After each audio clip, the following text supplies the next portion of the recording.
கர்த்தருடைய வார்த்தைக்கு சொல்லுவோம், திருப்பிக் கொள்வோம். 1 கொரிந்தியர் 1ஆம் அதிகாரம் 23வது வசனம். நாங்களோ சிலுவையில் அறையப்பட்ட கிறிஸ்துவை பிரசங்கிக்கிறோம். அவர் யூதருக்கு இடரலாயும் கிரேக்கருக்கு பைத்தியமாயும் இருக்கிறார். நாங்களோ சிலுவையில் அறையப்பட்ட கிறிஸ்துவை பிரசங்கிக்கிறோம். நாங்கள் யாரை பிரசங்கிக்கிறோம்? சிலுவையில் அறையப்பட்ட கிறிஸ்துவை. ஏன் சிலுவையில் அறையப்பட்ட கிறிஸ்துவை நாங்கள் பிரசங்கிக்கிறோம்? சிலுவையில் அறையப்பட்ட இயேசு கிறிஸ்து தான் எல்லா பிரச்சனைக்கும் பதிலாக இருக்கிறார், நிவாரணமாக இருக்கிறார். பாவ பிரச்சனைக்கு, சாப பிரச்சனைக்கு, தரித்திர பிரச்சனைக்கு, செய்வனை பிரச்சனை, மந்திரவாத பிரச்சனை, பேய்க்கோளார் பிரச்சனைகள், தீமை பிரச்சனைகள் எல்லாவற்றுக்கும் இயேசு கிறிஸ்து பதிலாக இருக்கிறார். ஆகவே ஒரு மனிதன் சிலுவையில் அறையப்பட்ட இயேசு கிறிஸ்துவை அவன் ஆண்டவராக ஏற்றுக்கொள்ளும் பொழுது கர்த்தர் பாருங்க பாவத்தை மன்னிக்கிறார், சாபத்திலிருந்து விடுதலையாக்குகிறார், தரித்திரத்திலிருந்து விடுதலையாக்குகிறார், பேய்க்கோளாறுகளிலிருந்து கர்த்தர் விடுதலையாக்குகிறார், நன்மை செய்கிறார், சமாதானத்தில் நிரப்புகிறார், ஆசீர்வாதத்தினாலே நிரப்புகிறார். ஆகையால் தான் ஒரு தனிப்பட்ட மனுஷன் இயேசு கிறிஸ்துவை ஆண்டவராக ஏற்றுக்கொள்வது என்பது அவ்வளவு அவசியமான ஒன்றாக இருக்கிறது. ஆகையால் தான் அவர் இங்கே சொல்லுகிறார், நாங்களோ சிலுவையில் அறையப்பட்ட கிறிஸ்துவை பிரசங்கிக்கிறோம். ஆகவே ஆண்டவராக இயேசு கிறிஸ்துவை ஏற்றுக்கொள்ளாதவர்கள் இந்த காலவேளையில் இருப்பீர் என்று சொன்னால், ஆண்டவராக இயேசு கிறிஸ்துவை உங்களுடைய சொந்த இரட்சகராக, உங்களுடைய மீட்பராக, உங்களுடைய ஆண்டவராக, உங்களுடைய தேவனாக உங்களுடைய இல்லத்திலே நீங்கள் ஏற்றுக்கொள்ள வேண்டும், விசுவாசித்து ஏற்றுக்கொள்ள வேண்டும். ஏற்றுக்கொள்ளும் பொழுது தெய்வீக சமாதானத்தினாலே கர்த்தர் உங்களை நிரப்புவார். எல்லா பிசாசின் தொல்லையிலிருந்து கர்த்தர் உங்களை விடுதலையாக்குவார். நிம்மதியான ஒரு வாழ்க்கை உங்களுக்கு தந்தருள்வார். ஆகவே ஆண்டவராக இயேசு கிறிஸ்துவை ஏற்றுக்கொள்ளாதவர்கள் ஆண்டவராக இயேசு கிறிஸ்துவை ஏற்றுக்கொள்ளுங்கள். வாசிப்போம். 2 கொரிந்தியர் 8ஆம் அதிகாரம் 9வது வசனம். நம்முடைய கர்த்தராகிய இயேசு கிறிஸ்துவின் கிருபையை அறிந்திருக்கிறீர்களே, அவர் ஐஸ்வரியமுள்ளவராயிருந்தும் நீங்கள் அவருடைய தரித்திரத்தினாலே ஐஸ்வரியவான்களாய் ஆகும்படிக்கு உங்கள் மித்தம் தரித்திரர் ஆனாரே. உங்கள் மித்தம் தரித்திரர் ஆனாரே. கடந்த பல வாரங்களாக redemption from the curse of poverty, வறுமையின் சாபத்திலிருந்து விடுதலை, வறுமையின் சாபத்திலிருந்து மீட்பு என்கிற இந்த சத்தியத்தை நாம் ஞாயிற்றுக்கிழமை காலை ஆராதனைகளிலே நாம் பார்த்து கொண்டு வருகிறோம், நாம் தியானித்து கொண்டு வருகிறோம். இதிலே இப்பொழுது இந்த போதனையின் 2ஆம் பகுதியை நாம் பார்த்து கொண்டு வருகிறோம். 2ஆம் பகுதியாக நாம் எதை பார்த்து கொண்டு வருகிறோம் என்று சொன்னால், the cross of Calvary and riches life, Calvary சிலுவையும் ஐஸ்வர்ய வாழ்வும். கல்வாரி சிலுவையும் ஐஸ்வர்ய வாழ்வு. எல்லா கரங்களை இது சொல்லுவோம். கல்வாரி சிலுவையும் ஐஸ்வர்ய வாழ்வும். கல்வாரி சிலுவையும் ஐஸ்வர்ய வாழ்வும். ஆமென். இதிலே கடந்த வாரம் நாம் எதை பார்த்தோம் என்று சொன்னால், தரித்திரராகி நீங்கள் பாக்கியவான்கள், தேவனுடைய ராஜ்யம் உங்களுடையது என்று ஆண்டவராய் இயேசு கிறிஸ்து அவர் பிரசங்கம் பண்ணினார். அப்போ தரித்திரத்தில் வாழ்கிறது தான் பாக்கியமா? அப்போ தரித்திரத்தில் வாழ்கிறது தான் அது பரிசுத்தமான வாழ்க்கையா? தரித்திரத்தில் வாழ்கிறது தான் அது மேன்மையான ஒரு வாழ்க்கையா என்பதை குறித்து நாம் கடந்த வாரத்திலே பார்த்தோம். தரித்திரருக்கு சுவிசேஷத்தை பிரசங்கிக்கும்படி கர்த்தர் என்ன செய்தார்? அபிஷேகம் பண்ணினார். ஆகவே ஆண்டவராய் இயேசு கிறிஸ்து அவர் ஆரம்பம் முதலே கடைசி வரைக்கும் தேவனுடைய ராஜ்யத்தை குறித்து என்ன செய்தார்? அவர் பிரசங்கித்தார். தேவனுடைய ராஜ்யம் அது ஒரு தரித்திரமான ராஜ்யம் கிடையாது. அது ஒரு ஏழ்மையான ராஜ்யம் கிடையாது. அது ஒரு ஓட்டாண்டியான ராஜ்யம் கிடையவே கிடையாது. தேவனுடைய ராஜ்யம் அது ஆசீர்வாதமான ராஜ்யம். ஆமென். நன்மைகள் நிறைந்த ராஜ்யம். ஆகவே ஆண்டவராய் இயேசு கிறிஸ்து என்ன சொன்னார்? இப்பொழுது தரித்திரராகி நீங்கள் பாக்கியவான்கள், நீங்கள் தேவனுடைய ராஜ்யத்துக்குள்ளே வருவீர்கள் என்று சொன்னார்.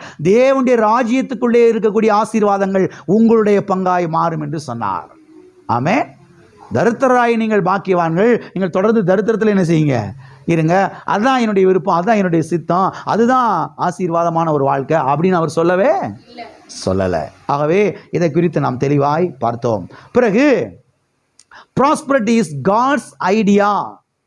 அது தேவனுடைய ஒரு எண்ணம், அது தேவனுடைய ஒரு திட்டம், அது தேவனுடைய ஒரு விருப்பம் என்பதை குறித்து நாம் பார்க்க ஆரம்பித்தோம். அங்கே பழைய ஏற்பாட்டிலே சில சம்பவங்களை வாசித்தோம். கடந்த வாரத்திலே புதிய ஏற்பாட்டிலே ஒரு சம்பவத்தை நாம் பார்க்க ஆரம்பித்தோம். அந்த அன்பின் தகப்பன், அந்த அன்பின் தகப்பன் எவ்விதமாய் தன்னுடைய குமாரனுக்கு கெட்டுப்போய் மறுபடியும் அவரிடத்துல வந்த அந்த குமாரனுக்கு எப்படியெல்லாம் பண்றாரு, என்னெல்லாம் பண்றாரு, எதெல்லாம் செய்கிறாரு என்பதை குறித்து நாம் பார்க்க ஆரம்பித்தோம். எனவே அங்கே இருந்து இன்றைக்கு மறுபடியுமாய் நாம் ஆரம்பிப்போம். திருப்பிக் கொள்வோம். லூக்கா எழுதின சுவிசேஷம் 15ஆம் அதிகாரம் 21ஆம் வசனம் முதல் 23வது வசனம் வரைக்கும். குமாரன் தகப்பனை நோக்கி, தகப்பனே, பரத்துக்கு விரோதமாகவும் உமக்கு முன்பாகவும் பாவம் செய்தேன், இனிமேல் உம்முடைய குமாரன் என்று சொல்லப்படுவதற்கு நான் பாத்திரன் அல்ல என்று சொன்னான். அப்பொழுது தகப்பன் தன் ஊழியக்காரரை நோக்கி, நீங்கள் உயர்ந்த வஸ்திரத்தை கொண்டு வந்து இவனுக்கு உடுத்தி இவன் கைக்கு மோதிரத்தையும் கால்களுக்கு பாதரட்சைகளையும் போடுங்கள், கொழுத்த கன்றை கொண்டு வந்து அடியுங்கள், நாம் புசித்து சந்தோஷமாய் இருப்போம். நாம் புசித்து எப்படி இருப்போம்? சந்தோஷமாய் இருப்போம். பக்கத்தில் கைப்பிடி சொல்லுங்க, நல்லா சாப்பிட்டு சந்தோஷமாய் இருப்போம். சில ஆட்கள் சாப்பிட விட மாட்டாங்க, சந்தோஷமா இருக்க விட மாட்டாங்க. பார்த்துருக்கிறீங்களா? சில கிறிஸ்தவங்க நம்மளை நிம்மதி என்ன செய்ய மாட்டாங்க, சாப்பிட விட மாட்டாங்க, சந்தோஷமாக என்ன செய்ய மாட்டாங்க, இருக்க விட மாட்டாங்க. பிரதர் அப்படின்னு கையை பிடிச்சிருவாங்க. அங்கே அந்த நாட்டில் இவ்வளோ பெரிய பஞ்சமா, நம்மளாம் அப்படி சாப்பிடலாமா அப்படின்னு சொல்லி நம்மளை என்ன செய்ய மாட்டாங்க, சாப்பிட விட மாட்டாங்க, சந்தோஷமாக என்ன செய்ய மாட்டாங்க. இவங்களும் சந்தோஷமாக இருக்க மாட்டாங்க, மற்றவங்களும் என்ன செய்ய மாட்டாங்க, சந்தோஷமாக இருக்க விடவே மாட்டாங்க. ஆனால் தகப்பன் சொல்கிறாரு, யார் சொல்கிறா? தகப்பன். தகப்பனை மனதிலே கொண்டு வாருங்கள். தகப்பனுடைய அன்பை, தகப்பனுடைய கிருபையை, தகப்பனுடைய உள்ளத்தை மனதிலே கொண்டு வாருங்கள்.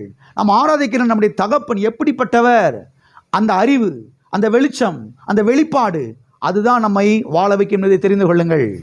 ஆமென்.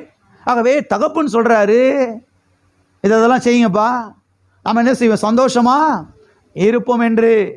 இங்கே அன்பின் தகப்பன் தன்னுடைய குமாரனுக்கு செய்கிற காரியங்களை குறித்து நாம் வாசிக்கிறோம். முதலாவது என்ன சொல்லுகிறார்? உயர்ந்த வஸ்திரத்தை என்ன செய்யுங்கள், கொண்டு வந்து இவனுக்கு என்ன செய்யுங்கள், உடுத்துங்கள் என்று சொல்லுகிறார். பிளாட்பாரத்தில் ஒரு 50 ரூபாய்க்கு செகண்டில் யாராவது யூஸ் பண்ணி போட்டதை அங்கே துவைச்சி சாயங்க முக்கி பிளாட்பாரத்தில் போட்டு விற்பாங்க. அதை வாங்கிட்டு என்ன செய்யுங்க, இவனுக்கு போட்டு விடுங்க. பேரை கெடுத்த பையன், குடும்பத்துடைய பேரை கெடுத்த பையன், இவனுக்குலாம் நல்ல ட்ரெஸ் என்ன செய்யாதீங்க, கொடுக்காதீங்க அப்படிலாம் சொல்லவே சொல்லலை. இவன் என்னுடைய மகன், என்னுடைய குமாரன் என் வீட்டுக்கு வந்திருக்கிறான், இங்கே வந்தால் இவன் இப்படி தான் என்ன செய்யணும், இருக்கணும். அதனால் இந்த ட்ரெஸ் என்ன செய்யுங்க, இவனுக்கு உடுத்தி விடுங்கள் என்று அவனுக்கு சொல்லுகிறதை நாம் பார்க்கிறோம். அங்கே இருக்கிற வேலைக்காரர்களுக்கு சொல்லுகிறதை நாம் பார்க்கிறோம். ஆமென். எனவே உயர்ந்த வஸ்திரத்தை இவனுக்கு என்ன செய்யுங்கள், உடுத்துங்கள் என்று சொல்லுகிறதை நாம் பார்க்கிறோம். ஆமென். ஏற்கனவே அப்பா நிறைய உயர்ந்த வஸ்திரத்தில் வாங்கி என்ன செஞ்சுருக்கிறேன், பீரோ நிறைய அடிக்க வச்சிருக்கிறேன், அதில் நல்ல ஒரு ட்ரெஸ் என்ன செய்யுங்க, எடுத்து அவனுக்கு உடுத்தி விடுங்கள் என்று சொல்லுகிறதை நாம் பார்க்கிறோம். எனவே செழிப்பு என்பது எது? செழிப்பு என்பது, ஐஸ்வர்யம் என்பது மனிதனுடைய மனதிலே தோன்றின ஒன்றல்ல, அது தேவனுடைய மனதிலே தோன்றின ஒன்று என்பதை இந்த காலவேளையிலே நீங்கள் புரிந்து கொள்ளுங்கள். செழிப்பு என்பது, ஐஸ்வர்யம் என்பது, நல்வாழ்வு என்பது மனிதனுடைய மனதிலே தோன்றின ஒன்றல்ல, அது தேவனுடைய மனதிலே தோன்றின ஒன்று. அது மனிதனுடைய திட்டம் அல்ல, அது தேவனுடைய திட்டம் என்பதை இந்த காலவேளையிலே நீங்கள் புரிந்து கொள்ள வேண்டும். இரண்டாவதாக அவர் இங்கே என்ன சொல்லுகிறார்? கைக்கு மோதிரத்தை செய்யுங்கள், போட்டு விடுங்கள். கைக்கு எதை போடுங்க? மோதிரத்தை போட்டு விடுங்கள். பழைய ஏற்பாட்டிலே நாம் பார்த்தோம், வெள்ளி உடைமைகளையும் பொன்னுடைமைகளையும் கேட்டு வாங்குங்கள், அவைகளை உங்கள் குமாரருக்கும் உங்கள் குமாரத்திகளுக்கும் என்ன செய்யுங்கள், தரிப்பித்து விடுங்கள் என்று, போட்டு விடுங்கள், மாட்டி விடுங்கள் என்று கர்த்தர் சொன்னதை நான் பார்க்கிறோம். அநேகர் பாருங்க என்ன சொல்றாங்க, அது பழைய ஏற்பாடுங்க. பழைய ஏற்பாட்டில் தான் வெள்ளி தங்கம் அது இதெல்லாம் போட்டாங்க, உடுத்துனாங்க.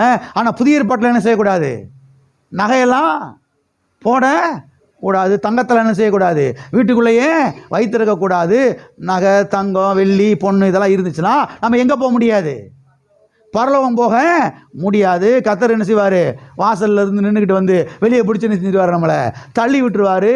அப்படியெல்லாம் போதனைகள் இன்றைக்கு திருச்சபைகளிலே நடக்கிறதை நாம் பார்க்கிறோம். ஆனால் அன்பின் தகப்பன் இங்கே சொல்கிறாரு, பரலோக தகப்பன் சொல்கிறாரு, நல்ல தகப்பன் சொல்கிறாரு, அவனுடைய கைக்கு என்ன செய்யுங்க, மோதிரத்தை போட்டு விடுங்கள் என்று சொல்லுகிறதை நாம் பார்க்கிறோம். ஆகவே நகை, தங்கம் இதெல்லாம் போடுறது வந்து அது பழைய ஏற்பாட்டில் மாத்திரம் கிடையாது, புதிய ஏற்பாட்டில் என்ன செய்யுது, இருக்கிறது. ஆகவே ஐஸ்வர்யம் என்பது அது தேவனுடைய திட்டம். ஏதாவது சொல்லுங்க, ஐஸ்வர்யம் என்பது அது தேவனுடைய திட்டம். ஆமென். மூன்றாவதாக என்ன சொல்லுகிறாரு, கால்களுக்கு பாதரட்சைகளை என்ன செய்யுங்கள், போட்டு விடுங்கள். கால்களுக்கு என்ன செய்யுங்க, பாதரட்சைகளை போட்டு விடுங்கள். பாருங்க, இன்னைக்கு அநேகர் என்ன சொல்றாங்க, செருப்பு போட்டால் எங்கே போக முடியாது, பரலோகம் போக முடியாது. ஒருத்தர் சொல்றாரு, நான் ஆண்டவருக்காக 20 வருஷமாச்சு செருப்பை போடுறத, 20 வருஷமாச்சு செருப்பு போட்டு வெறுங்காலில் தான் அடியேன் என்ன செய்கிறேன், நடக்கிறேன். சத்திய வேதத்திலே நாம் பார்க்கிறோம், ஆண்டவர் இந்த பூமியிலே மனிதனாய் வாழ்ந்த பொழுது கூட அவர் என்ன செஞ்சார், செருப்பெல்லாம் போட்டிருந்தார் என்று. மக்கள் பாருங்க, செருப்பு போட்டால் அது வந்து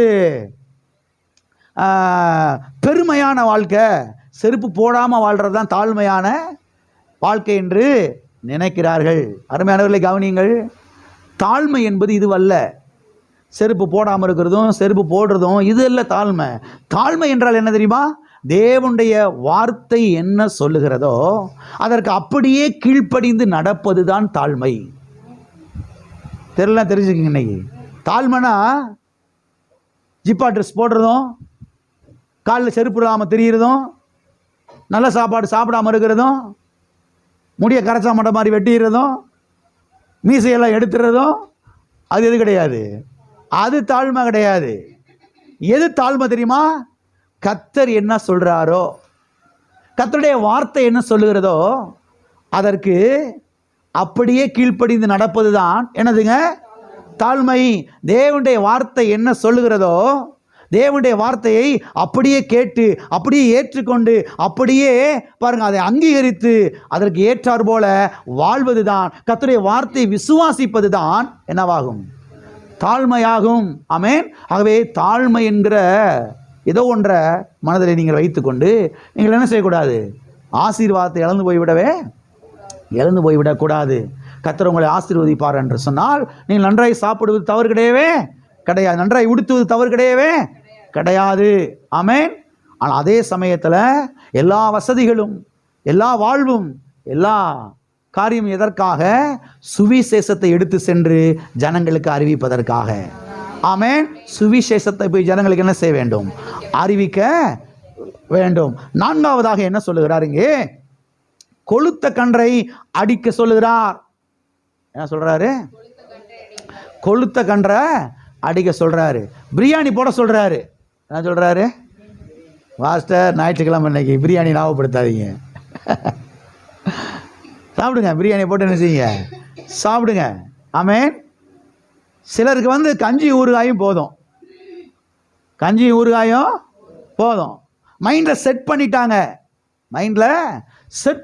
என்ன செட் பண்ணிட்டாங்க, வாழ்நாள் முழுவதும் என்னதான், கஞ்சியும் ஊறுகாயும் தான். கஞ்சி ஊறுகாயும் சாப்பிட்றது தப்பு கிடையாது. இப்போ அதுதான் இருக்குதுன்னா அதை ஸ்தோத்திரம் பண்ணி கர்த்தருக்கு நன்றி செலுத்தி அதை ஆசீர்வதித்து சாப்பிட்றது தவறு கிடையவே கிடையாது. ஆனால் கஞ்சியைத்தான் கர்த்தர் எனக்கு கொடுத்துருக்கிறாரு, கஞ்சியை தவிர எனக்கு வேறு எதுவும் கிடையவே கிடையாது. கஞ்சி சாப்பிட்டாதான் அது தாழ்மை, கஞ்சி சாப்பிட்டாதான் பரலோகம் போக முடியும் என்று நினைக்கிறதா என்னது தவறு. எல்லாம் இருக்கிறீங்களா? ஆகவே இன்னைக்கு சில கிறிஸ்தவங்கள்லாம் சொல்கிறாங்க பாருங்க, அன்றாட ஆண்டவருக்கு கஞ்சி ஊறுகாயம் கொடுத்தா போதும், அன்றாட ஆண்டவர் எனக்கு கஞ்சி ஊறுகாயம் கொடுத்தா போதும். சிலர் சொல்கிறாங்க, ஆண்டவரே இன்னைக்கு நான் என்ன சாப்பிடணும்னு சொல்லி நீர் விருப்பப்படுகிறீரோ அதை எனக்கு கொடுத்துருங்க, அதை நான் சாப்பிட்றேன். எத்தனை பேர் சொல்கிறத நான் கேட்டிருக்கிறேன். இன்னைக்கு நான் என்ன சாப்பிடணுமோ அதை நீங்கள் என்ன செஞ்சுருங்க, நீங்களே கொடுத்துருங்க, ஆனால் அதை சாப்பிட்டுக்கிறேன். இப்படி ஆண்டவர் ஒவ்வொரு ஆள்கிட்ட வந்து சொல்லிக்கிட்டு இருந்தாருன்னு என்ன ஆகும் கதை? கர்த்தர் ஆதாம்கிட்ட சொன்னார், தோட்டத்தில் எல்லா விருட்சத்துக்கு கனி என்ன செஞ்சுருக்கிறேன், வச்சிருக்கிறேன். அந்த தோட்டத்தின் நடுவே இருக்கக்கூடிய மரத்தினுடைய கனி என்ன செய்ய வேணாம், பூசிக்க வேணாம், மற்ற எல்லாவற்றையும் என்ன செய்யலாம், பூசிக்கலாம். அப்படி தான் சொன்னார் ஆண்டவர் ஆதாம்கிட்ட. இங்கே பாரு, நீ என்ன புசிக்கணுமோ டெய்லி என்ன செய்யணும், காலையில் வந்து என்கிட்ட வந்து நீ நின்றணும், மத்தியானம் வந்து நின்றணும், இரவு வந்து என்ன செஞ்சிடணும், நான் என்ன சாப்பிட சொல்கிறேனோ அதை மட்டும்தான் நீ என்ன செய்யணும். அப்படி சொன்னாரா? அப்படி வாசிக்க முடியுமா? சொல்லுங்க. குரங்கு குட்டி இருக்கு பாருங்க, குரங்கு குட்டி. எத்தனை குரங்கு குட்டி பார்த்துருக்குறீங்க? அது பாருங்க, ஒவ்வொரு மரத்துக்கு தாவி தாவி தாவி அழகாக செய்யுது. அதுக்கு விருப்பமானதெல்லாம் சாப்பிடுது, சந்தோஷமாக சாப்பிடுது. சாப்பிட்டுட்டு கர்த்தரை ஸ்தோத்திரம் பண்ணுது, ஆண்டவரே உமக்கு நன்றின்னு. குரங்கு குட்டி கூட கர்த்தர் செஞ்சிருக்கிறாரு, ஃப்ரீடத்தை கொடுத்துருக்கிறாரு, ஃப்ரீடத்தை கொடுத்துருக்கிறாரு. மனுஷனுக்கு அதை விட ஆகவே தாழ்மை என்கிற பெயரில் என்னத்தையாவது என்ன செய்யாதீங்க, ஜாமனிக்கிட்டு இருக்காதீங்க. கர்த்தர் ஞானத்தை கொடுத்துருக்கிறார், கர்த்தர் அறிவை கொடுத்துருக்கிறார், கர்த்தர் புத்தியை கொடுத்துருக்கிறாரு, கர்த்தர் விவேகத்தை கொடுத்துருக்கிறாரு. நமக்கே தெரியும் நம்முடைய சரீரத்துக்கு இன்னைக்கு இந்த உணவை கொடுத்தா கரெக்டாக இருக்குன்னு நமக்கு என்ன செய்யும், தெரியுமா தெரியாதா? சொல்லுங்க, தெரியுமா தெரியாதா? தெரியும். அப்படிப்பட்ட இதை கர்த்தர் உள்ளே வைத்திருக்கிறாரு. ஆகவே உங்களுக்கு என்ன உணவு தேவையோ விசுவாசித்து பெற்றுக்கொண்டு நல்லா ஆசீர்வதித்து ஜெபிச்சுன்னு செய்யுங்க, கர்த்தருடைய நாமத்தை ஸ்தோத்திரம் பண்ணுங்க. ஆமென். பிரியாணி சாப்பிடணும்னு ஆசைப்பட்டீங்கன்னா பிரியாணியை சாப்பிடுங்க. கஞ்சி குடித்தா கொஞ்சம் நல்லா இருக்கும், இன்னைக்கு உடம்புக்கு நல்லா குளிர்ச்சியாக இருக்கும். வெங்காயத்தையும் கஞ்சி சாப்பிட்டா உடம்புக்கு நல்லா குளிர்ச்சியாக இருக்கும். என்ன செய்யுங்க, நல்லா என்ன அமைதியாக இருக்கிறீங்க? ஆமென். ஆனால் வெளியில் போய் சொல்லக்கூடாது, நாங்கள் டெய்லி கஞ்சி தான் குடிப்போம் அப்படி என்ன செய்யக்கூடாது. அதை பெருசாக ஹைலைட் பண்ணி நான் ஆண்டவருக்காக டெய்லி கஞ்சி தான் குடிக்கிறேன், மற்றவங்களுடைய பரிதாபத்தை வாங்குறதுக்கு, மற்றவங்களுடைய பாராட்டை வாங்குறதுக்கு என்ன செய்யக்கூடாது, அப்படிலாம் சொல்லக்கூடாது. உங்களுக்கு அந்த உணவு பிடிச்சிருக்குது, ஆரோக்கியமாக இருக்குது, நல்லா சாப்பிடுங்க. ஆமென். ஆகவே இங்கே ஒரு தகப்பனை குறித்து நாம் பார்க்கிறோம். ஆமென். ஒரு தகப்பனை குறித்து நாம் பார்க்கிறோம். இந்த தகப்பன் தன்னுடைய மகனுக்கு என்ன செய்கிறார், பரலோக தகப்பன் நமக்கு என்ன செய்கிறார், அவருடைய மனதில் இருக்கக்கூடிய திட்டம் என்ன நம்மை குறித்து, அவர் எதை ஆசைப்படுகிறார், எதை விருப்பப்படுகிறார், அதைத்தான் இந்த வேத பகுதியிலே நாம் பார்க்கிறோம். ஆகவே அன்பின் தகப்பன் உயர்ந்த வஸ்திரத்தை கொடுக்கிறார், அன்பின் தகப்பன் மோதிரத்தை கொடுக்கிறார், அன்பின் தகப்பன் செருப்பை கொடுக்கிறாரு, அன்பின் தகப்பன் பிரியாணியை கொடுக்கிறாரு, அன்பின் தகப்பன் பாருங்க ஆர்கெஸ்ட்ராவை கொடுக்கிறாரு, எல்லாத்தையும் ஏற்படுத்தி கொடுக்கிறார். ஆகவே ஒன்றை மனதில் வையுங்கள், நம்முடைய தேவன் அவர் பாருங்க நம்ம தன்னுடைய மனதிலே எதை வைத்திருக்கிறார் என்றால் நாம் நன்றாக இருக்க வேண்டும் என்பதை என்ன செய்திருக்கிறார், அவர் வைத்திருக்கிறார். ஆகையால் சொல்லுகிறேன், ப்ராஸ்பரிட்டி இஸ் காட்ஸ் ஐடியா, அது தேவனுடைய ஒரு திட்டம். ஆமென். ஆகவே எப்போதும் தேவனுடைய திட்டத்துக்கு ஏற்றார் போல என்ன செஞ்சுக்கிறோம், நாம மாறிக்கிறோம், அதில் போய் அடாப்ட் ஆயிடணும், அதில் போய் என்ன செஞ்சிடணும், அடாப்டா ஆயிரணும், அதில் போய் எப்படி செட் ஆயிடணும். அப்படித்தான் கர்த்தருடைய விருப்பம் தான், கர்த்தருடைய திட்டம் தான். ஆமென். விதமாய் வரும் பொழுது தான் பாருங்க அநேகருக்கு நாம் ஆசீர்வாதம் என்ன செய்ய முடியும், இருக்க முடியும். ஒரு நாள் பாருங்க, பல வருஷத்துக்கு முன்பதாக நம்ம தமிழ்நாட்டிலிருந்து பாருங்க இங்கிலாந்து தேசத்துக்கு ஒரு வாலிபன் பாருங்க கப்பலில் பிரயாணம் பண்ணி அந்த தேசத்துக்கு வேலைக்கு போனான் பாருங்க, ஒரு கம்பெனிக்கு. ஆகவே கப்பலில் ஏறியாச்சு, கப்பல் கிளம்பிருச்சு பாருங்க. ஒரு நாள், 2 நாள், 3 நாள், 4 நாள் ஆகுது, இப்படியே போய்கிட்டே இருக்குது. இப்படி போய்கிட்டு இருக்க நாட்களில் பாருங்க கப்பலில் உங்களுக்கு தெரியும் நிறைய ரூம்ஸ்லாம் இருக்கும் தங்குறதுக்கு, அவங்களுக்கு தனித்தனியாக கொடுத்துருப்பாங்க. பாருங்கள் காலை வேலை, மத்தியான வேலை, இரவு வேலை, எல்லா வேலைகளிலையும் அங்கே கப்பலில் பிரயாணம் பண்ணுறவங்கலாம் பாருங்கள் போய் அங்கே இருக்கிற ஹோட்டலில், இந்த கப்பலில் இருக்கிற ஹோட்டலில் எல்லோரும் நல்லா சாப்பிட்றாங்களாம் பாருங்கள், எல்லாம் நல்லா சாப்பிட்றாங்களாம், போய் வேணுன்றதெல்லாம் வாங்கி திருப்தியாக சாப்பிட்டு சந்தோஷமாக இருக்கிறாங்களாம் பாருங்கள். இந்த வாலிபன் ரூமுக்குள்ளே உக்காந்துக்கிட்டு வெளியில் சாப்பிட போகாமல் அவங்க அம்மா கொடுத்து விட்ட வரிக்கி ரொட்டி, சீடை, முறுக்கு இதெல்லாம் அவன் ஒன்று ஒன்றா சாப்பிட்டுட்டு இருக்கானா பாருங்க. இவன் உள்ள உட்காந்துட்டு நினச்சானா, வெளியில் எட்டி பார்ப்பானா பாருங்க. இவங்கெல்லாம் பெரிய பெரிய பணக்காரவங்க, பெரிய பெரிய வசதியானவங்க, அதனால் நல்லா நினைச்சிக்கிறாங்க, போய் மூக்கு முட்டை நல்லா சாப்பிட்றாங்க. நம்மலாம் ஒரு ஏழை, நம்மகிட்ட ஒன்றுமே இல்லை. சரி, நம்ம அம்மா கொடுத்து விட்ட இந்த வரிக்கி, இந்த பிஸ்கட்டு, இந்த தட்டை, இந்த முறுக்கு, இதெல்லாம் சீடை, இதெல்லாம் சாப்பிட்டு எப்படியாவது இங்கிலாந்து தேசத்துக்கு என்ன செஞ்சிருவோம், போய் அதுக்கு பிறகு அங்கே நல்லா சம்பாரிச்சு மாறிச்சு அப்புறம் நல்லா சாப்பிடுன்னு சொல்லிட்டு இந்த பையன் உள்ளே இருந்துகிட்டே இருக்கிறானா. கப்பலில் இருக்கவங்கெல்லாம் யோசித்தாங்களா, இந்த ரூமில் இருந்து என்ன யாருமே வந்து சாப்பிட வர மாட்டேங்கிறாங்க, ரூமில் இருந்து யாருமே வந்து சரி ஏதோ தெரில போல் அப்படின்னு விட்டுட்டாங்களாம் பாருங்கள். இவங்க பாருங்கள், கப்பல் போய் சேர்கிற நாட்கள் வரைக்கும், அந்த 1 மாதம் நாட்கள் வரைக்கும் நல்லா போய் சாப்பிட நல்லா இருந்தாங்களாம் பாருங்கள். பிறகு தேசம் வந்துருச்சான், எல்லோரும் இறக்கி விட்டாங்களாம் பாருங்கள். இந்த பையனை ரிசீவ் பண்ணுறதுக்கு ஆள் வந்து அங்கே ஒருத்தர் நின்னாராம் பாருங்கள். அவர் கேட்டாரா, என்னப்பா இப்படி மெலிஞ்சு போய் எலும்பு தோலுமா வந்து சேர்ந்துருக்குற, சாப்பிடலையா நீ, உடனே அனுபவிக்கலையா நீ, ஏன்னா இப்படி வந்திருக்கிற அப்படின்னு அங்கே ரிசீவ் பண்ண வந்து கேட்டாராம். அதுக்கு இந்த பையன் சொன்னாலா, சார் கப்பலில் பிரயாணம் பண்ணவங்க எல்லாரும் பெரிய பெரிய பணக்காரவங்க சார், வசதியானவங்க சார், அதனால் அவங்கெல்லாம் போய் பிளேட் எடுத்துகிட்டு போய் நல்லா மூக்கு பிடிக்க சாப்பிட்டாங்க, பிரியாணி சாப்பிட்டாங்க, அது சாப்பிட்டாங்க, இது சாப்பிட்டாங்க, வாடை மூக்கை தொலைச்சிச்சு சார். ஆனால் நான் வந்து அந்த ரூமுக்குள்ளேயே உட்காந்து எங்கள் அம்மா கொடுத்து விட்ட அந்த வரிக்கி ரொட்டி, அந்த பிஸ்கட்டு, காஞ்சி போன பிஸ்கட்டு, சீடை, முறுக்கு, தட்டை இதெல்லாம் சாப்பிட்டு எப்படியும் அட்ஜஸ்ட் பண்ணி வந்து நான் வந்து இறங்கிட்டேன் சார், அதனால் சார் கொஞ்சம் அப்படி ஆயிடுச்சு அப்படின்னு சொல்லி இந்த பையன் சொன்னாலாம் பாருங்க. அவர் தலையிலே அடிச்சுக்கிட்டாராம். ஏப்பா நீ பிரயாணம் பண்ணவதுக்கு டிக்கெட் கொடுத்தாங்கல்ல, அந்த டிக்கெட் உள்ள கையில் இருக்குதா அப்படின்னு கேட்டாராம் பாருங்க. இருக்கே சார், இந்த எடுத்து தரேன்னு சொல்லி பேக்கை திறந்து டிக்கெட்டை எடுத்து காமிச்சாலாம். டிக்கெட்லாம் ஓகே தான், அந்த டிக்கெட்டு பின்னால் திருப்பு அப்படின்னாராம். டிக்கெட் பின்னால் திருப்பினாங்கன்னா அதை வாஸ்து பாருங்க சொன்னாராம் பாருங்க. அதில் வாஸ்து பார்த்தா அதில் போட்டிருக்குதா, 1 மாதமாக நீங்கள் பிரயாணம் பண்ணுவதற்கு தேவையான எல்லா சாப்பாட்டுக்கு தேவையான பணங்களும் இதிலே அடங்கும். 3 நேரமும் 1 மாதத்துக்கு தேவையான எல்லா சாப்பாட்டு செலவும் இதில் என்ன செய்யும், தலையிலே அடிச்சுக்கிட்டானா. ஐயோ, 1 மாதமாக நல்லா சாப்பிட்டு இருந்திருக்கலாமே கப்பலில், வகை வகையான சாப்பாடு நல்லா சாப்பிட்ருக்கலாம், கவனிக்கலை, என்ன செய்யலை, கவனிக்கலை, பார்க்கலை. சில கிறிஸ்தவங்க பைபிளை பார்க்குறதே கிடையாது. சில கிறிஸ்தவங்க கர்த்தர் என்ன சொல்கிறாரு, அப்பா இதை விருப்பப்படுறாரு, அப்பா இதை ஆசைப்படுறான்ற பார்க்குறதே கிடையாது. எலும்பு தோலுமாக இருந்துட்டு பரலோகத்துக்கு போன பிறகு ஆண்டவர் அங்கே நமக்கு புரோட்டா பிரியாணிலாம் தருவார். அங்கே போய் ஆண்டவர் கேட்பார், ஏப்பா பைபிளை ஒழுங்காக வாசிக்கல, அன்பின் தகப்பனுடைய கதையை பற்றி வாசிக்கல, மோதிரத்தை பற்றி வாசிக்கல, உயர்ந்த வஸ்திரத்தை பற்றி வாசிக்கல, பிரியாணியை பற்றி வாசிக்கல.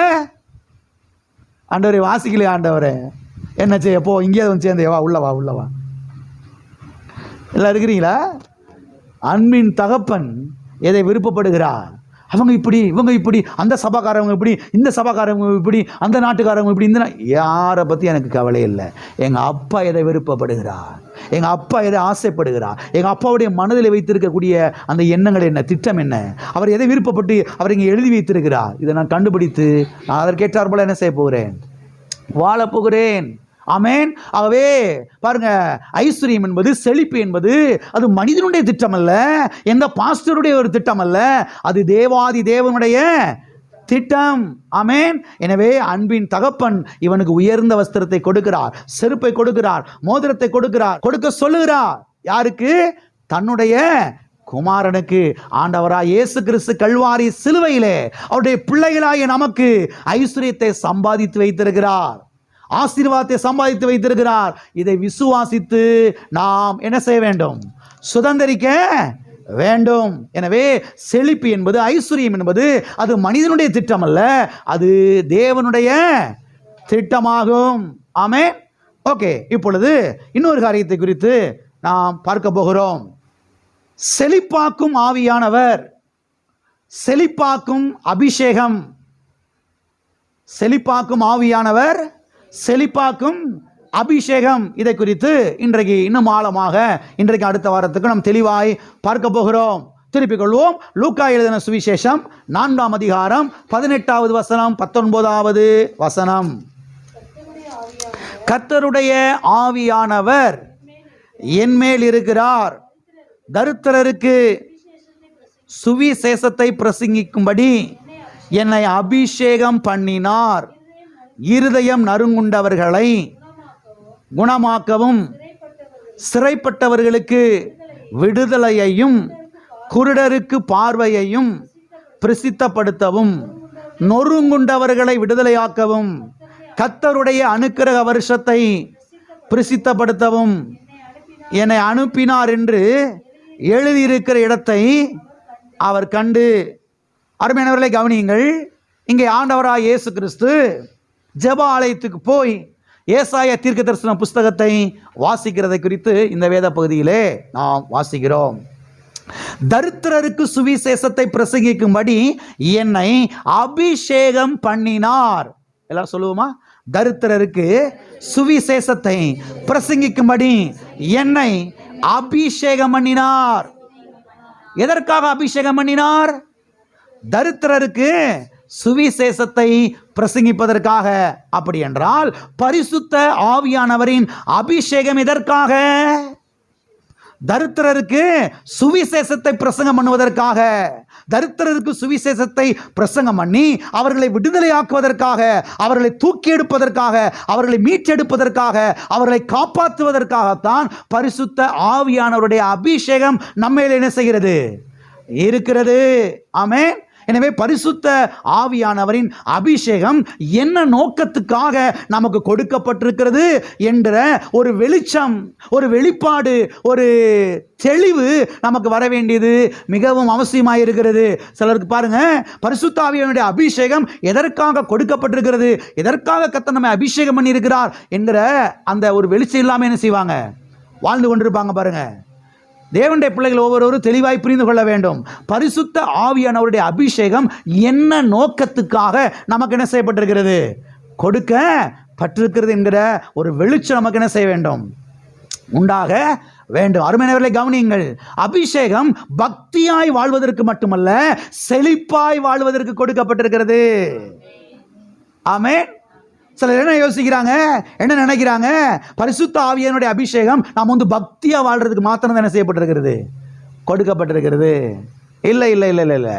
பரிசுத்த ஆவியானுடைய அபிஷேகம் பக்தியாய் வாழ்வதற்கு மாத்திரமல்ல, நாம் இந்த பூமியிலே செழிப்பாய் வாழ்வதற்காக, வெற்றியாய் வாழ்வதற்காக, ஜெயமாய் வாழ்வதற்காக நமக்கு என்ன செய்யப்பட்டிருக்கிறது? கொடுக்கப்பட்டு இருக்கிறது. செழிப்பாய் வாழ்வதற்கு அது கொடுக்கப்பட்டிருக்கிறது. ஐஸ்வர்ய வாழ்வு வாழ்வதற்கு கொடுக்கப்பட்டிருக்கிறது. மகிமையாய் வாழ்வதற்கு என்ன செய்யப்பட்டிருக்கிறது? கொடுக்கப்பட்டு இருக்கிறது. அநேகருக்கு பாருங்க, அபிஷேகம் என்ன நோக்கத்துக்காக என் மேல இருக்கிறது என்கிற அந்த ஒரு தெளிவே இல்லாமல் என்ன செய்வாங்க? வாழ்ந்துகிட்டு இருப்பாங்க. அபிஷேகம் என்ற மாத்திரத்தில் ஜங்கு ஜங்கு ஜங்கு என்ன செய்யணும்? அவங்க குதிக்கணும். என்ன செய்யணும்? குதிக்கணும், தவணும், உருளணும், பெறணும், கீழே கிடக்கிற பாயை என்ன செய்யணும்? கிழிச்சு போடணும். அடுத்தவங்க பைபிள் மேலே விழுந்து பைபிள் என்ன செய்யணும்? என்ன எவ்வளோ மாறியா பார்க்குறீங்க? நீ அபிஷேகம்ங்கிற மாத்திரத்தில் நீ கிறிஸ்தவ மக்கள் என்ன நினைக்கிறாங்கன்னா, பரிசுத்த ஆவியினாலே நீங்கள் அபிஷேகம் பண்ணப்படுவீர்கள் என்று ஆண்டவராய் இயேசு கிறிஸ்து சொன்னார். இன்னும் சில நாளைக்குள்ளே நீங்கள் என்ன செய்யப்படுவீர்கள்? அபிஷேகம் பண்ணப்படுவீர்கள். பிதாவின் வாக்குத்தத்தம் நிறைவேறும். அப்ப அபிஷேகம் எதற்காக? சாட்சியாய் வாழ்வதற்காக, இந்த பூமியிலே வெற்றியாய் வாழ்வதற்காக என்று சத்திய வேதத்திலே நாம் தெளிவாய் பார்க்கிறோம். எனவே அபிஷேகம் என்ற மாத்திரத்தில் குதிக்கணும், விழணும், உருளணும், பெறலணும், பாயை கிழிக்கணும், பைபிளை கிழிக்கணும், வாந்தி எடுக்கணும், ஆய்வின் கத்தணும் என்றுதான் பாருங்க மக்கள் நினைக்கிறாங்க. இப்படிப்பட்ட ஒரு படத்தை தான் மக்கள் மனதில் வைத்திருக்கிறார்கள். அருமையானவர்களே கவனியுங்கள், இது தவறு. அதற்காக அல்ல, சாட்சியாய் வாழ்வதற்காக, வெற்றியாய் வாழ்வதற்காக, செழிப்பாய் வாழ்வதற்காக, வாழ்ந்து காமிப்பதற்காக பரிசுத்த ஆவியானுடைய அபிஷேகம் நமக்கு என்ன செய்யப்பட்டிருக்கிறது? கொடுக்கப்பட்டிருக்கிறது. எனவே பரிசுத்த ஆவியானவர் இப்படிப்பட்ட காரியங்களை ஒரு நாள் என்ன செய்ய மாட்டார்? செய்ய மாட்டார். எப்படிப்பட்ட காரியத்தில் செய்ய மாட்டார்? குதிச்சு உருண்டு பரண்டு பாயை கிழிக்க வைக்கிறது, பைபிளை கிழிக்க வைக்கிறது, இந்த மாதிரி காரியத்தில் என்ன செய்ய மாட்டார்? அவர் செய்ய மாட்டார். மக்கள் பாருங்க, நீ பெரிய ஆளா நான் பெரிய ஆளான்னு சர்ச்சுக்குள்ள காமிக்கிறதுக்காக மாம்சத்துல கடந்து என்ன செய்யறது, குதிக்கிறது பாருங்க. எல்லாம் இருக்கிறீங்களா? பரிசுத்த ஆவி கூட்டம் அப்படின்னு சபையில வைப்பாங்க பாருங்க.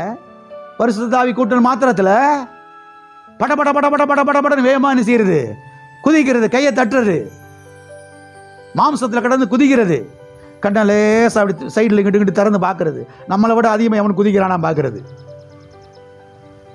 எல்லாம் இருக்கிறீங்களா? போயிட்டீங்களா? லேசா இங்கிட்டு திரும்பி பாக்குறது, நம்ம குதிக்கிறத விட வேற எவனா குதிக்கிறானா? இருடா வச்சுக்கிடுவோம், அடுத்த செவ்வாய்க்கிழமை பரிசுத்த ஆவி கூட்டத்தில் வச்சுக்கிடுவோம், நீயா நானான்னு பார்த்துடுவோம். நான் உண்மையை பேசி கொண்டிருக்கிறேன், கற்பனை பண்ணிலாம் பேசலைங்க, இது ரியல். 40 வருஷத்துக்கு மேலே நான் கிறிஸ்தவத்துக்குள்ளே இருக்கிறேன், இதெல்லாம் பார்த்துக்கிட்டே வரேன் பாருங்க. எல்லாம் இருக்கிறீங்களா? கண்ணை திறந்து இப்படி சைடாக பார்க்கறது, அடுத்த வர வச்சுக்கிடுவோம்டா, நீ பெரிய ஆளா நான் பெரிய ஆளுங்க, யார் அதிகமாக குதிக்கிறான்னு பார்ப்போம். வீப்புக்குனே குதிக்கிறது. அருமையான தேவனுடைய பிள்ளைகளை கவனியுங்கள். பரிசுத்த ஆவியானவர் ஒழுங்கின் ஆவியானவர், பரிசுத்த ஆவியானவர் ஒழுங்குக்கிரமமான ஆவியானவர். அவர் ஒரு நாளும் ஒழுங்கினமான காரியத்தை செய்ய மாட்டார். ஒழுங்கினமான காரியத்தை செய்யும்படியாக நம்ம என்ன செய்ய மாட்டார், வழி நடத்த மாட்டார், நம்ம உணர்த்த மாட்டார். எனவே பரிசுத்த ஆவியானவருடைய அபிஷேகம் என்ன நோக்கத்துக்காக கொடுக்கப்பட்டிருக்கிறது என்கிற ஒரு தெளிவு தேவனுடைய பிள்ளைகளுக்கு என்ன செய்ய வேண்டியிருக்கிறது, வர வேண்டியது அவசியமாக இருக்கிறது. சரி, பரிசுத்த ஆவியானுடைய அபிஷேகம் எதற்காக கொடுக்கப்பட்டிருக்கிறது? பரிசுத்த ஆவியானுடைய அபிஷேகம் பல நோக்கத்துக்காக கொடுக்கப்பட்டிருக்கிறது. நாம் பலன் அடைவதற்காக கொடுக்கப்பட்டிருக்கிறது. நம்முடைய ஆவியிலே, ஆத்துமாவிலே, சரீரத்திலே நாம் பலன் அடைவதற்கு பரிசுத்த ஆவியானுடைய அபிஷேகம் கொடுக்கப்பட்டிருக்கிறது. தேவனோடு ரகசியங்களை பேசுவதற்காக பரிசுத்த ஆவியானுடைய அபிஷேகம் கொடுக்கப்பட்டிருக்கிறது. ஆவியிலே நிறைந்து ஜெபிப்பதற்காக பரிசுத்த ஆவியானுடைய அபிஷேகம் கொடுக்கப்பட்டிருக்கிறது. ஆவியிலே பாடுவதற்காக, ஆவியிலே ஆராதிப்பதற்காக, ஆவியிலே துதிப்பதற்காக பரிசுத்த ஆவியானவருடைய அபிஷேகம் கொடுக்கப்பட்டிருக்கிறது. ஊழியம் செய்வதற்கு பரிசுத்த ஆவியானவருடைய அபிஷேகம் கொடுக்கப்பட்டிருக்கிறது. நம்மை குறித்து தேவன் வைத்திருக்கிற அந்த திட்டத்தை அறிந்து கொண்டு அதை நிறைவேற்றி முடிப்பதற்காக பரிசுத்த ஆவியானவருடைய அபிஷேகம் என்ன செய்யப்பட்டிருக்கிறது, கொடுக்கப்பட்டிருக்கிறது. அநேக ஆத்துமாக்களுக்கு சுவிசேஷத்தை அறிவித்து ஆத்துமாக்களை ஆதாயப்படுத்துவதற்காக பரிசுத்த ஆவியானுடைய அபிஷேகம் கொடுக்கப்பட்டிருக்கிறது. ஆமென். பிசாசின் வல்லமையில் அகப்பட்ட அநேகரை விடுதலையாக்குவதற்காக பரிசுத்த ஆவியானவருடைய அபிஷேகம் கொடுக்கப்பட்டிருக்கிறது. அநேகருக்கு நன்மை செய்வதற்காக பரிசுத்த ஆவியானவருடைய அபிஷேகம் கொடுக்கப்பட்டிருக்கிறது. இப்படி பல நோக்கங்களுக்காக பரிசுத்த ஆவியானவருடைய அபிஷேகம் கொடுக்கப்பட்டிருக்கிறது. அது மாத்திரமல்ல, நாம் இந்த பூலோகத்திலே செழிப்படைவதற்காக, செழிப்புக்கு நேராய் நம்மை நடத்துவதற்காக பரிசுத்த ஆவியானவருடைய அபிஷேகம் நமக்கு என்ன செய்யப்பட்டிருக்கிறது, கொடுக்கப்பட்டிருக்கிறது. ஆகவே ஆவியானவர் செழிப்பின் ஆவியானவர். ஆவியானவர் வறட்சியின் ஆவியானவர் அல்ல. ஆவியானவர் தரித்திரத்தின் ஆவியானவர் அல்ல. வேதத்தில் எடுத்து காண்பிக்க போகிறேன் இன்றைக்கு அடுத்த வாரத்துக்கு. கவனியுங்கள். ஆவியானவர் தரித்திரத்தின் ஆவியானவர் அல்ல. ஆவியானவர் வறட்சியின் ஆவியானவர் அல்ல. ஆவியானவர் செழிப்பின் ஆவியானவர். அவர் நம்மை செழிப்புக்கு நேராய் நடத்துகிறார். நாம் செழிப்படைவதற்கு ஆவியானவர் உதவி செய்கிறார். ஆமென். ஆகவே பரிசுத்த ஆவியானவருடைய அபிஷேகம் பல நோக்கத்துக்காக என்ன செய்யப்பட்டிருக்கிறது, கொடுக்கப்பட்டிருக்கிறது. அதுல ஒரு நோக்கம்தான், நாம் செழிப்படைவதற்கு, போய் அநேகருக்கு சுவிசேஷத்தை அறிவித்து அவர்களை வாழ வைப்பதற்கு, நாம் வாழ்வடைவதற்கு பரிசுத்த ஆவியானவருடைய அபிஷேகம் என்ன செய்யப்பட்டிருக்கிறது, கொடுக்கப்பட்டிருக்கிறது. இது எனக்கு கிளியர் ஆயிடுச்சு. பரிசுத்த ஆவியானுடைய அபிஷேகம் இதற்காக தான் நமக்கு என்ன செய்யப்பட்டிருக்கிறது, கொடுக்கப்பட்டிருக்கிறது. ஆமென். வாசிப்போம். அப்போஸ்தலர் நடபடிகள் 10ஆம் அதிகாரம் 38வது வசனம். நசரேயனாகிய இயேசுவை தேவன் பரிசுத்த ஆவியினாலும் வல்லமையினாலும் அபிஷேகம் பண்ணினார். தேவன் அவருடனே கூட இருந்தபடியினாலே அவர் நன்மை செய்கிறவராயும் பிசாசின் வல்லமையில் அகப்பட்ட யாவரையும் குணமாக்குகிறவராயும் சுற்றி திரிந்தார். இயேசுவை தேவன் எதினாலும் அபிஷேகம் பண்ணினார், பரிசுத்த ஆவியினாலும் வல்லமையினாலும் அபிஷேகம் பண்ணினார். சரி, இவ்விதமாய் அபிஷேகம் பண்ணப்பட்டதினாலே இயேசு கிறிஸ்து என்ன செய்கிறவராய் சுற்றி திரிந்தார்? நன்மை செய்கிறவராயும் குணமாக்குகிறவராயும் சுற்றி திரிந்தார். நன்மை செய்கிறவராயும் குணமாக்குகிறவராயும், நன்மை செய்கிறவராயும் குணமாக்குகிறவராயும் சுற்றி திரிந்தார். ஹல்லேலூயா. 2 காரியங்கள், நன்மை செய்வதற்காகவும் குணமாக்குவதற்காகவும். எல்லாம் சொல்லுவோமா? நன்மை செய்வதற்காகவும் குணமாக்குவதற்காகவும், நன்மை செய்வதற்காகவும் குணமாக்குவதற்காகவும். நன்மை செய்கிறவராய் சுற்றி திரிந்தார். யாருக்கு நன்மை செய்யலாம்? யாரை கடன் பிரச்சனையிலிருந்து விடுதலையாக்கலாம்? யாரை சாபத்திலிருந்து விடுதலையாக்கலாம்? யாரை தரித்திர குழியிலிருந்து தூக்கிவிடலாம்?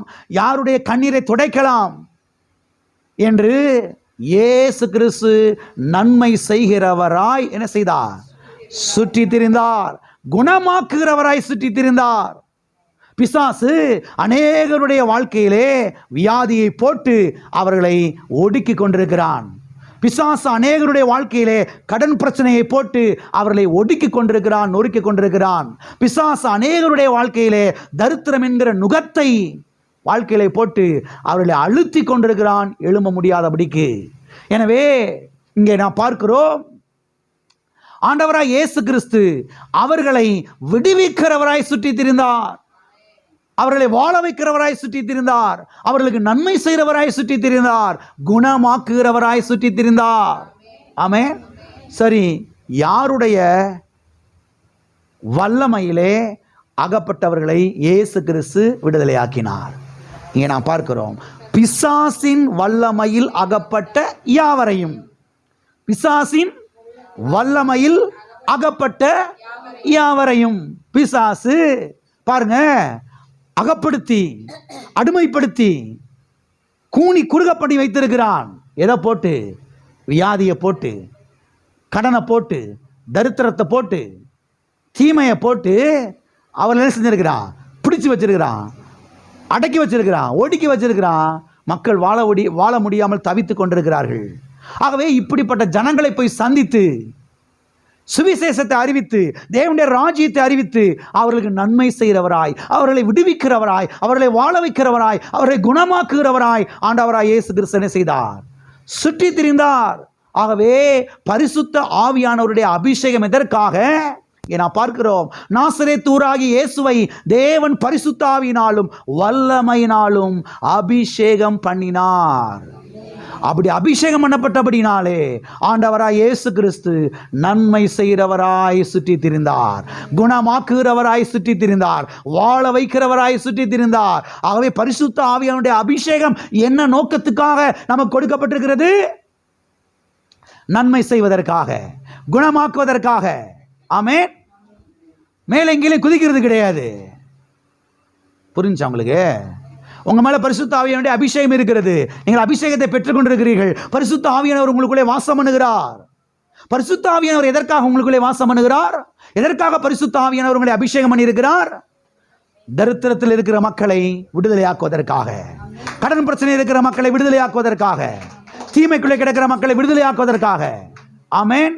கண்ணீரை துடைப்பதற்காக, வியாதியிலே கிடக்கிற மக்களை சுகமாக்குவதற்காக பரிசுத்த ஆவியானவருடைய அபிஷேகம் உங்கள் மேலே என்ன செய்கிறது? இருக்கிறது. ஆகவே பரிசுத்த ஆவியானவர் அவர் தரித்திரத்தின் ஆவியானவர் அல்ல, அவர் செழிப்பின் ஆவியானவர், அவர் ஐஸ்வரியத்தின் ஆவியானவர், அவர் வாழ வைக்கிற ஆவியானவர். ஆமென்.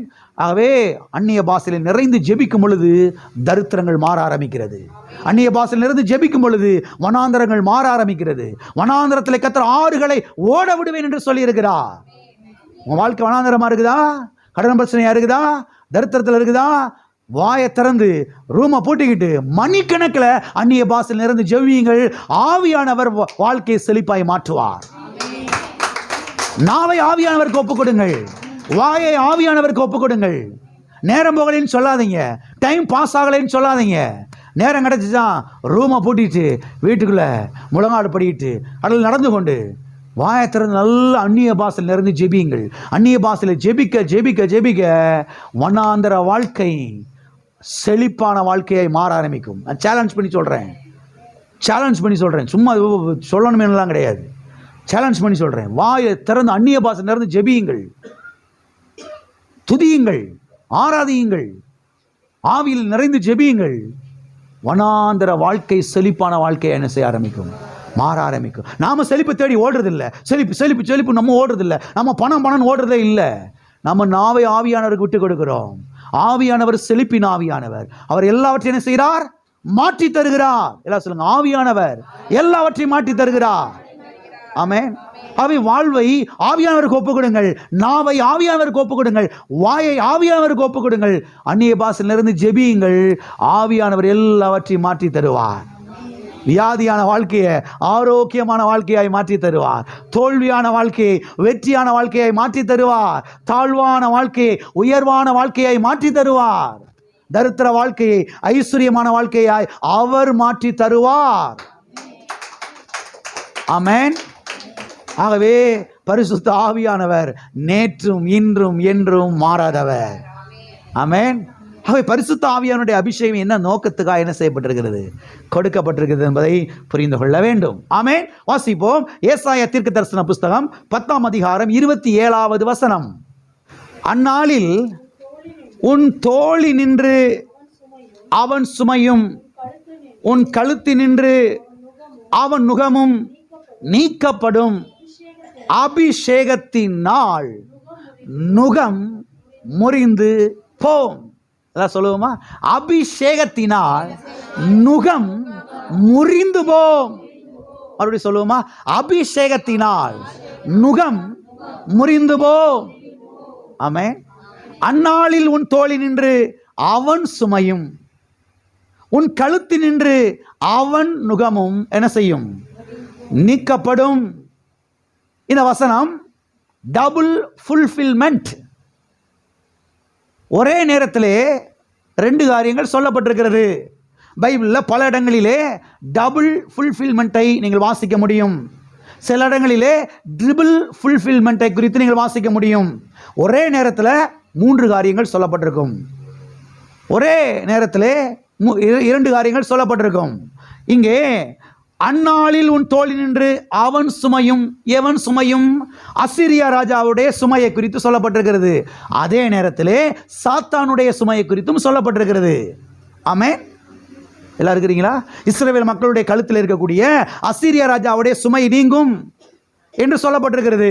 அதே நேரத்திலே சாத்தானுடைய சுமை, சாத்தானுடைய நுகம் உண்மையிலே என்ன செய்யப்படும்? நீக்கப்படும் என்று சொல்லப்பட்டிருக்கிறது. அந்நாளிலே. எந்த நாளில்? எந்த நாளில்? அந்நாளிலே. அந்நாளிலே என்றால் இயேசு கிறிஸ்துவின் கல்வாரி பாடுகள், அவருடைய மரணம், அவருடைய அடக்கம், அவருடைய உயிர்த்தெழுதல், அந்த நாளுக்கு பிறகு நடக்கக்கூடிய காரியம். சரி, இயேசு கிறிஸ்துவின் கல்வாரி பாடுகள், மரணம், அடக்கம், உயிர்த்தெழுதல், அதுக்கு பிறகு வாழக்கூடிய மக்கள் யாரு? நாமளா ஆபிரகாமா? சொல்லுங்க. நாம தான் வாழ்ந்துகிட்டு இருக்கிறோம். ஆமென். அந்நாளில். அப்ப எந்த நாள்ல?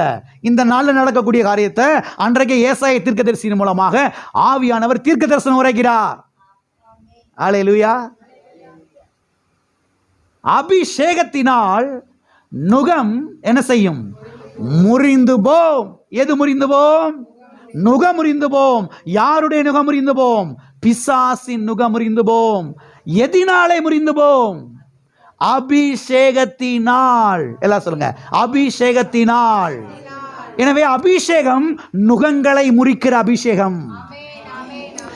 நுகங்களை முறிக்கிற அபிஷேகம். அல்லேலூயா. எனவே அடிக்கடி அந்நிய பாஷையில நிறைந்து ஜெபிக்க வேண்டும். ஆவியிலே நிறைந்து ஜெபிக்க வேண்டும். அந்நிய பாஷையில் நிறைந்து ஜெபிக்கும் பொழுது வியாதி முறிந்து சுகம் உண்டாகும் சரீரத்திலே.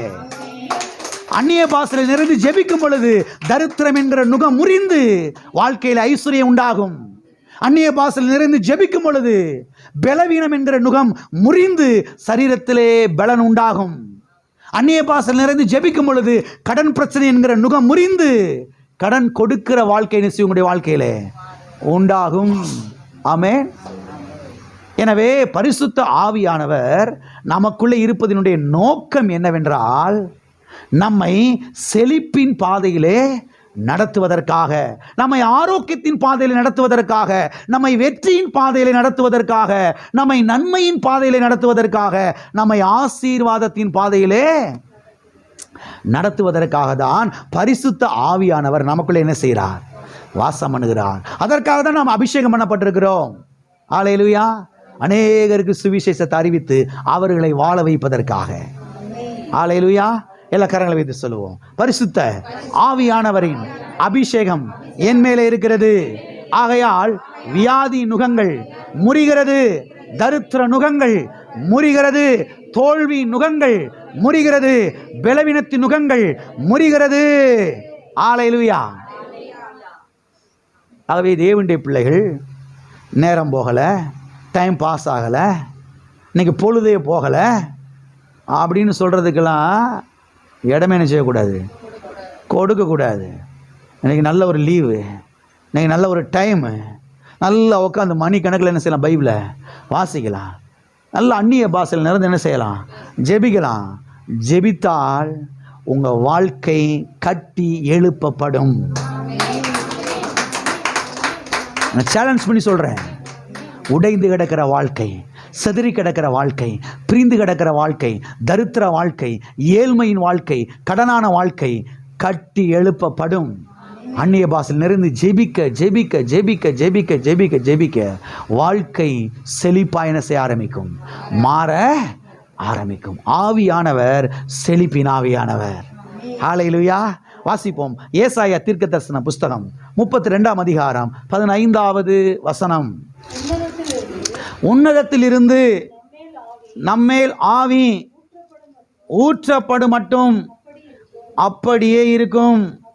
அப்பொழுது வனாந்திரம் செழிப்பான வயல்வெளியாய் ஆகும். செழிப்பான வயல்வெளி காடாக எண்ணப்படும். செழிப்பான வயல்வெளி ஒன்றுமில்லாமல் காஞ்சு போய் தரிசாக கிடந்த வயக்காடெல்லாம் விளைச்சல் கொடுக்கக்கூடிய காடான செஞ்சிருச்சு, மாறிடுச்சு. இங்கே நான் பார்க்கிறோம், உன்னதத்திலிருந்து ஆவி ஊற்றப்படும் மட்டும், அபிஷேகம் ஊற்றப்படும் மட்டும் அப்படியே இருக்கும். ஊற்றப்பட்ட பொழுதோ, ஊற்றப்பட்ட பின்போ வனாந்திரம் செழிப்பான வயல்வெளியாய் மாறும். ஆமென். செழிப்பான வயல்வெளி காடாக எண்ணப்படும். இங்கே பரிசுத்த ஆவியானவர் ஏசாயா தீர்க்கதரிசியின் மூலமாக தீர்க்க தரிசனம் உரைக்கிறார். இயேசு கிறிஸ்துவின் பிறப்புக்கு முன்பதாக 800 ஆண்டுகளுக்கு முன்பதாக தீர்க்க தரிசனம் உரைக்கிறார். எத்தனை ஆண்டுகள்? இயேசு கிறிஸ்துவினுடைய பிறப்புக்கு முன்பதாக 800 ஆண்டுகள். மத்திய எழுதின சுவிசேஷத்துக்கும் ஏசாயா தீர்க்க தரிசன புஸ்தகத்துக்கும் எவ்வளவு ஆண்டுகள்? 800 ஆண்டுகள். இயேசு கிறிஸ்துவின் பிறப்புக்கு முன்பதாக 800 ஆண்டுகளுக்கு முன்பதாக ஏசாயாவை கர்த்தர் பயன்படுத்தி தீர்க்க தரிசனம் உரைக்கிறார், தீர்க்க தரிசனம் உரைக்க வைக்கிறார். உன்னதத்திலிருந்து ஆவி ஊற்றப்படும் மட்டும் அப்படியே இருக்கும். ஊற்றப்பட்ட பின்போ வனாந்தரம் செழிப்பாயின செய்யும், மாறும். செழிப்பான வயல்வெளி காடாக என்ன செய்யும்? கரடா கிடந்தது, ஒன்றுமில்லாத செடியெல்லாம் முளைச்சி கிடந்தது. இன்னைக்கு பார்த்தா கோதுமை விளைஞ்சி கிடக்குது. இன்னைக்கு பார்த்தா துவரங்காயும் அது இது என்ன செஞ்சிருக்கு, நல்லா சோளமும் கம்பு என்ன செஞ்சிருக்கு, விளைஞ்சு கிடக்குது. அறுக்கிறதுக்கு தான் ஆள் பத்தலை, எடுத்து சுதந்திரிக்கிறதுக்கு தான் ஆள் பத்தலை. இயேசு கிறிஸ்துவின் கல்வாரி பாடுகள், மரணம், அடக்கம், உயிர்த்தெழுதல், இவைகளுக்கு பின்பு நடக்க போகிற காரியத்தை குறித்து ஆவியானவர் இங்கே பேசுகிறார். நீ கவனிக்கணும். இயேசு கிறிஸ்துவின் கல்வாரி பாடுகள், அவருடைய மரணம், அவருடைய அடக்கம், அவருடைய உயிர்த்தெழுதல், அதற்கு பின்பாக நடக்க போகிற காரியத்தை குறித்து இங்கே பேசுகிறார். இவைகளுக்கு பின்பாக பரிசுத்த ஆவியானவருடைய அபிஷேகம் ஊற்றப்படுவதை குறித்து இங்கே தீர்க்க தரிசனம் உரைக்கிறார். அது மாத்திரமல்ல, இயேசு கிறிஸ்துவின் கல்வாரி பாடுகளுக்கு பின்பாக வாழக்கூடிய மக்கள் யார் என்றால் அவர்கள்தான் நாம். ஆமென். ஆகவே நாம வாழக்கூடிய நாட்களை குறித்து தான் ஏசாயா இங்கே தீர்க்க தரிசனம் என்ன செய்கிறார், உரைக்கிறார். எனவே இந்த தீர்க்க தரிசனம் நமக்கு தான் பொருந்தும். நமக்கு தான் இந்த வசனம். யாருக்கு தான்? இன்னைக்கு நாம வாழக்கூடிய இந்த காலகட்டத்தில் வாழக்கூடிய நமக்கு தான் இந்த வசனம் என்ன செய்யும், பொருந்தும். ஆமென். மறுபடியும் வாசிக்கிறேன், கவனியுங்கள். உன்னதத்திலிருந்து நம்மேல் ஆவி ஊற்றப்படும் மட்டும் அப்படியே இருக்கும். அப்பொழுது வனாந்தரம் செழிப்பான வயல்வெளியாகும், செழிப்பான வயல்வெளி காடாக. எப்பொழுது? அபிஷேகம் ஊற்றப்படும் பொழுது. சரி, அபிஷேகம் ஊற்றப்படும் பொழுது என்ன நடக்கும்? இங்கே சொல்லப்பட்டிருக்கிறது, வனாந்தரம் செழிப்பான வயல்வெளியாய் மாறும். வனாந்தர வாழ்க்கை செழிப்பான வாழ்க்கையாய் மாறும். கடனான வாழ்க்கை கடன் கொடுக்கிற வாழ்க்கையாய் மாறும். தரித்திர வாழ்க்கை ஆசீர்வாதமான வாழ்க்கையாய், தீமையான வாழ்க்கை நன்மையான வாழ்க்கையாய், தோல்வியான வாழ்க்கை வெற்றியான வாழ்க்கையாய். எனவே பரிசுத்த ஆவியானவரின் அபிஷேகம் எதற்காக? நாம் செழிப்படைவதற்காக. ஆமே, இலக்கரங்களை பற்றி சொல்லுவோம். பரிசுத்த ஆவியானவரின் அபிஷேகம் நான் செழிப்படைவதற்காக. அல்லேலூயா. ஏசாயா 29:17. இன்னும் கொஞ்ச காலத்தில் அல்லவோ லீபனோன் செழிப்பான வயல்வெளியாய் மாறும், செழிப்பான வயல்வெளி காடாக எண்ணப்படும். இன்னும் கொஞ்ச காலத்தில் அல்லவோ, இன்னும் அந்த கொஞ்ச காலத்து குறித்து தான் சொல்றாரு. இயேசு கிறிஸ்துவின் கல்வாரி பாடுகள், மரணம், அடக்கம், உயிர்த்தெழுதல், அதற்கு பின்பதாக நடக்க போகக்கூடிய அந்த காலம், அந்த நாட்கள், அதை குறித்து தான் இங்கே அவர் பேசுகிறார். என்ன சொல்கிறார்? செழிப்பான வயல்வெளியாய் மாறும், செழிப்பான வயல்வெளி காடாக எண்ணப்படும். ஆகவே இந்த காலை வேளையிலே பரிசுத்த ஆவியானவர் உங்களுக்கு சொல்லுகிறார், மகனே மகளே, எனக்கு இடம் கொடுப்பாய் என்றால், உன் நாவை எனக்கு விட்டு கொடுப்பாய் என்றால், உன் வாழ்க்கையை செழிப்பாக்க என்னால முடியும். கடன் பிரச்சனை கடன் பிரச்சனை கடன் பிரச்சனை சொல்லி போய் சித்தப்பாட்டையும் பெரிய பாட்டும் சொல்லிக்கிட்டு கிடக்குற நீ, நாட்டு நாட்டையும் குழந்தையும் சொல்லிக்கிட்டு இருக்கிற, சொல்றதை நிறுத்திட்டு உன் நாவை எனக்கு விட்டு கொடு என்று பரிசுத்த ஆவியானவர் சொல்லுகிறார். நாவை விட்டு கொடுப்பாய் என்றால், உன் வாயை விட்டு கொடுப்பாய் என்றால், நேரத்தை எனக்கு ஒதுக்கி கொடுப்பாய் என்று சொன்னால், வனாந்தரமான உன்னுடைய வாழ்க்கையை செழிப்பான வாழ்க்கையை மாற்ற என்னாலே முடியும். பலத்தினாலும் அல்ல, பராக்கிரமத்தினாலும் அல்ல, ஆவியானவராலே ஆகும். தேவரீர் சகலத்தையும் செய்ய வல்லவர், தேவரீர் செய்ய நினைத்தது தடைபடாது. கர்த்தரே ஆவியானவர், ஆவியானவரே கர்த்தர். கர்த்தருடைய ஆவி எங்கே உண்டோ அங்கே விடுதலை உண்டு, அங்கே ரட்சிப்பு உண்டு, அங்கே மீட்பு உண்டு, அங்கே செழிப்பு உண்டு, அங்கே வாழ்வு உண்டு, அங்கே சுகம் உண்டு. ஆமென், அல்லேலூயா. எனவே உங்களுடைய நாவை பரிசுத்த ஆவியானவருக்கு விட்டு கொடுங்கள். கடன் கடன், தரித்திரம் தரித்திரம், பலவீனம் பலவீனம், வியாதி வியாதி, தோல்வி தோல்வி, தீமை தீமை, அதுவே பேசி இருக்காதீங்க, அதுவே ஊரலமை சொல்லாதீங்க. நாவை ஆவியானவருக்கு விட்டு கொடுங்கள். பரிசுத்த ஆவியானவரை என்னை நிரப்பும், அந்நிய பாஷை எனக்கு தாரும், வார்த்தையில் எனக்கு தாரும். வாஞ்சியுங்கள். நிரப்பப்பட்டவர்கள் தொடர்ந்து அந்நிய பாஷையில் நிறைந்து ஜெபியுங்கள். ஆவியானவர் எல்லாவற்றையும் மாற்றி தருவார். ஆவியானவர் எல்லாவற்றையும் மாற்றி தருவார். அவரால் எல்லாம் முடியும். அவராலே கூடாத காரியம் ஒன்று கிடையவே கிடையாது. ஆமென். ஆகவே ஆவியானவர் செழிப்பின் ஆவியானவர். ஹல்லேலூயா. எல்லா கண்களை மூடி நாம் ஜெபிப்போம். அடுத்த வாரத்தில் நாம் இன்னும் தொடர்ந்து பார்க்கலாம்.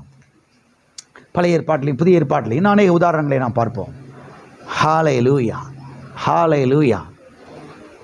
ஓ ஸ்தோத்திரம் ஆண்டவரே, ஸ்தோத்திரம் ஸ்தோத்திரம் ஸ்தோத்திரம் ஆண்டவரே. ஹல்லேலூயா, ஹல்லேலூயா. ஓ நன்றி. வனாந்தரத்தை செழிப்பாய் மாற்றுகிற ஆவியானவரே, ஓ நன்றி. நுகங்களை முறிக்கிற ஆவியானவரே, நன்றி. வனாந்தரத்திலே ஆறுகளை ஓட விடுகிற ஆவியானவரே, வனாந்தரத்தை செழிப்பாய் மாற்றுகிற ஆவியானவரே, உமக்கு இடம் கொடுக்கிறோம். எங்களுடைய நாவை உமக்கு விட்டு கொடுக்கிறோம். ஹல்லேலூயா. எங்களுடைய நாவை அர்ப்பணிக்கிறோம். ஹல்லேலூயா. தரித்திரருக்கு சுவிசேஷத்தை பிரசங்கம் பண்ண அபிஷேகம் பண்ணினார் என்று வாசிக்கிறோமே. ஹல்லேலூயா. தரித்திரர்களை வாழ வைக்கிற ஆவியானவரே, ஸ்தோத்திரம் ஸ்தோத்திரம். பிதாவே, இயேசு நாமத்தில் உம்முடைய சமூகத்திலே நாங்கள் வருகிறோம். ஆசீர்வதிக்கப்பட்ட நல்ல இந்த வேலைக்காய் நன்றி. தகப்பனே ஸ்தோத்திரம். அன்பின் தகப்பனே, உடுத்துவிக்கிற தகப்பனே, போஷிக்கிற தகப்பனே, உயர்ந்த வஸ்திரத்தை கொடுக்கிற தகப்பனே, பாதரட்சைகளை கொடுக்கிற தகப்பனே, மை ஸ்தோத்திரிக்கிறோம் ஆண்டவரே. நல்ல உணவுகளை கொடுக்கிற தகப்பனே, ஸ்தோத்திரம் ஆண்டவரே. உம்மை குறித்த ஒரு அறிவு, ஒரு வெளிப்பாடு, வெளிச்சம் எங்களுக்கு உண்டாவதாக.